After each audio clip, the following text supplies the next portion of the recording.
All right, so we are now referring to the 18th of July.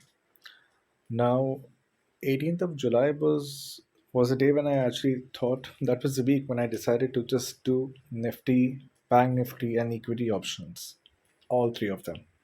So I decided to start with Bank Nifty.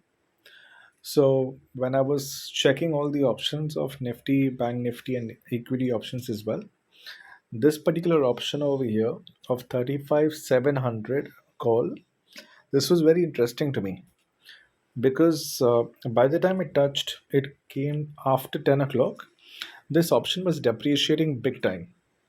And after a certain point, it came below 40. And after 40, I noticed that it started going up.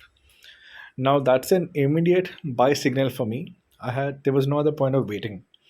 So I bought it at 45, stop loss 43. It never came below 45 again. I think it touched 47.50, but that was the max. So it shot up. So the moment it crossed 50, my first target is 62. That was my first target. It broke 62. The moment it broke 62, 62 became my support. So if it falls down to 62, I book my profit on 62. But it didn't do that as well. It shot up all the way, and when it was going up, my next resistance is 90. So if the option breaks 90 and stays above 90, I will convert this option into a positional for me for day or two depending. So the moment it broke 90,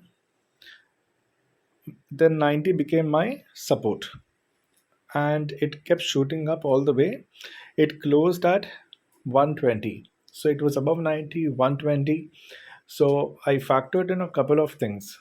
Next day, if the market has a flat opening, then this option will fall down to 100 or 80 if it's a flat opening. If it is a positive opening from 120, it will open at 200 and go up from there. However, I knew that even if it does fall, even if the market has a negative opening, I factored in that it will come down maximum to 90 in that range. But unfortunately, Dow Jones had a negative 600 closing that day, because of which the next day, Bank Nifty opened all the way. It opened really bad, but the thing is, because my buy price is so good, that's why I wasn't impacted in the very first 5 minutes. It recovered. I was hoping for it to touch 90. It broke 90. It went short up to, it even broke 200. It went above 120. It touched 220. The moment it touched 200, my target then was 150. So the moment it touched 200, the 150 became my support. So if it touches 150, I exit. I book my profit and leave. I was hoping it doesn't come to 150, but unfortunately it did. So it broke 150. It came all the way down to I think 110.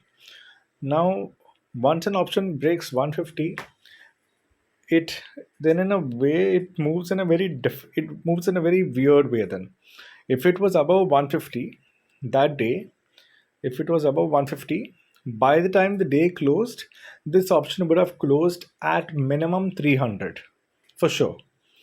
But it wasn't to happen. It broke, it came to 110. And then the moment it starts moving in the way it's moved over here, then it becomes quite clear that there is some correction happening, which is not on the side of the buyers. Sellers, who knows? But buyers, definitely not. It shot up and it closed around 200. Had it not come to 150 prior, it would have closed all the way easily at 300. But it didn't happen. It closed at 200. Next day, the market opened on a good, I think, 200 or 400 positive points it opened, due to which Bank Nifty opened at 350 and reached a peak of 500, I believe. Yeah, 500 it touched. Had it been 300 the day before, this would have touched 500 on opening. So which means it would have touched 650 peak. But that did not happen here. Anyways, my targets are 150 is my support. Next target is 250, which then becomes from resistance, it becomes support if it crosses it. So 250, and the next one is 350. If it breaks 350, the next one immediately after that is 500. After 500, it is 650, and after 650, it is 800. So these are the upper limits. After 800, we'll see. So this one touched, it went above 350, peaked at 500, but by the time it closed on that day, it closed much below. It closed around at 300. I would have anyways exited this option at 250 in the worst case scenario. But again, that also did not happen. Next, the day after, it opened much below that 250, and it peaked all the way. I think this is today, yeah, expiry day 21. So, like I said, had it been a little better, this would have peaked at 800 if not for what happened on Tuesday. So, this one peaked at 600, it did not even touch 650, and then it just closed at 500, which was my day, which was my prediction for a couple of days before. Anyways, this is a good learning, and let's hope I get such options again and again. It'll be amazing.